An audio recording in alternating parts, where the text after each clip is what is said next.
Welcome to new TV Telugu. Andhra Pradesh ప్రభుత్వం June నెలకు సంబంధించి కొత్తగా 5,606 మందికి స్పౌస్ కేటగిరీ కింద వితంతు పెన్షన్లను మంజూరు చేసింది. ఈ మేరకు రాష్ట్ర సెర్ఫ్ ఎంఎస్ఎంఈ శాఖ మంత్రి కొండపల్లి శ్రీనివాస్ ఒక ప్రకటనలో తెలిపారు.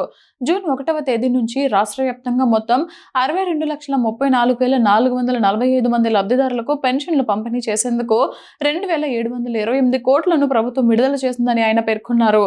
కొత్తగా మంజూరు చేసిన 5,606 పెన్షన్ల కోసం అదనంగా 2.24 కోట్ల రూపాయలను విడుదల చేసినట్లు మంత్రి వివరించారు. పెన్షన్ తీసుకుంటున్న లబ్ధిదారుడు మరణిస్తే వారి జీవిత భాగస్వామికి వెంటనే అదే నెల నుంచి పెన్షన్ బదిలీ చేసేలా స్పౌస్ కేటగిరీని అమలు చేస్తున్నట్లు తెలిపారు. కూటమి ప్రభుత్వం అధికారంలోకి వచ్చిన నాటి నుంచి జూన్తో కలుపుకొని ఇప్పటి వరకు ఎన్టీఆర్ భరోసా పెన్షన్ల కోసం రికార్డు స్థాయిలో 65,886 కోట్ల రూపాయలు ఖర్చు చేసినట్లు మంత్రి కొండపల్లి శ్రీనివాస్ వెల్లడించారు.